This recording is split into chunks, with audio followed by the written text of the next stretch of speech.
মুসা আলাইহিস সালামকে আল্লাহ তাআলা একদিন ডেকে বলতেছে, এই মুসা, যাও, মহল্লা থেকে বের হয়ে যাও,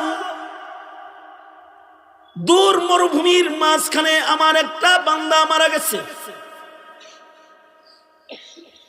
তুমি পয়গম্বরের জিম্মা হলো তুমি তারে গোসল দিবা,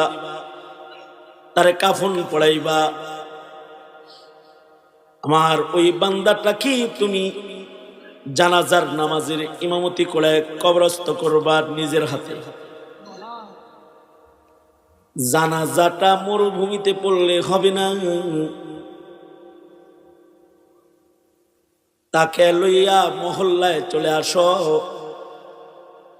আর বনি ইসরাইলে ঘোষণা করে জানায়া দাও, আমার এই বান্দাটার জানাজার নামাজ যে পড়বে